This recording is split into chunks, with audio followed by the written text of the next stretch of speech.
그래프는 지도에 표시된 5국가의 산업구조 및 국내 총생산을 나타낸 것이다. 가마 국가에 대한 설명으로 옳은 것은 자, 왼쪽의 그래프는 국내 총생산의 원의 크기로 나타냈고요.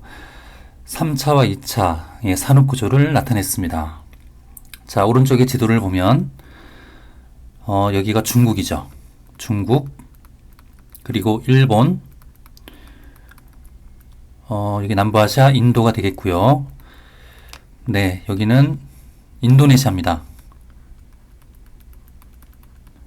그리고 여기는 오스트레일리아입니다. 네, 5국가를 일단 찾아냈습니다. 자, 이제 그래프에서 가나다라마에 해당하는 국가를 하나씩 또 밝혀보겠습니다. 우선 국내 총생산을 보면요. 국내 총생산, 이 원의 크기가 가장 큰 국내 총생산이 가장 많은 국가가 나죠. 예, 이게 바로 중국입니다. 중국은 2차 산업 종사자의 비율도 가장 높습니다. 세계의 공장이라고 불리는 국가입니다. 예, 나는 중국이고요. 그 다음에 3차 산업의 비율, 3차 산업 종사자 비율이 라와 마가 높은데요. 특히 마가 높죠. 마가 높고 라는 2차 종사자 비율이 높고요. 그런데 마는 5국가 중에 2차 산업 종사자 비율이 가장 낮습니다. 그렇다면 선진국일 겁니다. 마가.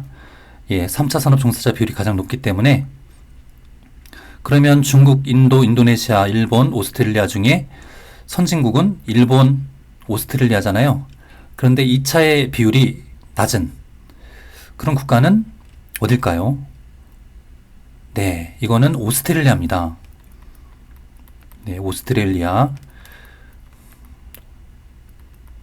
네, 광업은 발달했으나 공업의 발달은 네, 그렇게 이루어지지 않은 그런 국가입니다. 오스트레일리아.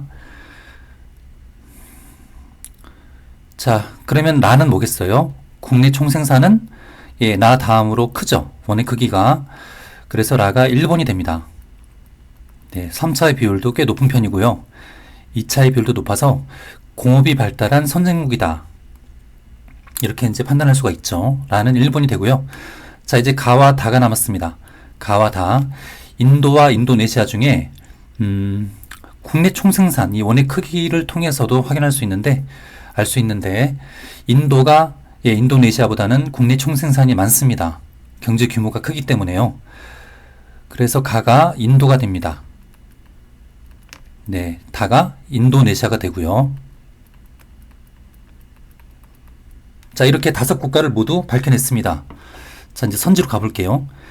1번. 인도는 동남아시아 국가연합의 회원국이다. 아니죠? 인도는 남부아시아 국가입니다. 네, 여기서는 인도네시아가 동남아시아 국가연합 회원국이 되겠습니다. 자, 2번. 중국은 몬순아시아에서 2차 산업 생산액이 가장 많다. 자, 2차 산업 생산액은 예, 중국이 가장 많죠. 2차 산업 종사자 비율도 가장 높고요. 무엇보다도 국내 총생산이 많습니다. 그래서 2차 산업의 생산액도 예, 몬순아시아에서는 가장 많을 겁니다. 자, 옳은 것은 자 2번이 되고요. 3번. 다는 대찬정 분지에서 기업적인 농목업이 행해진다. 자, 아니죠. 이거는 오스트레일리아에 대한 설명입니다. 자, 오스트레일리아는 대찬정 분지가 발달했는데요. 그 대수층, 지하에 그 지하수가 함유된 대수층의 지하수를 지표면으로 네, 개발해서요. 거기서 이제 농업과 목축업을 합니다. 기업적으로. 3번은 틀렸습니다. 4번 라. 일본은 벵갈루루, 하이데라바드 등의 첨단 산업이 발달하였다. 자, 이것은 인도에 대한 설명입니다. 자, 이들 두 도시 있잖아요. 벵갈루루, 하이데라바드는 인도의 대표적인 IT 산업 발달 도시입니다. 첨단 산업 발달 도시예요. 자, 5번. 오스트레일리아에는 최상위 세계 도시가 위치한다. 자, 최상위 세계 도시로는 뭐 뉴욕이라든지 런던, 도쿄가 있죠. 그런데 이제 아시아 국가들, 그 다음에 오세아니아 국가, 여기서는 도쿄, 네, 최상위 세계 도시는 도쿄가 있을 텐데 도쿄는 일본에 있죠. 네, 이건 일본에 대한 설명입니다. 5번도 틀렸네요. 자, 정답은 2번이 되겠습니다. 이상입니다.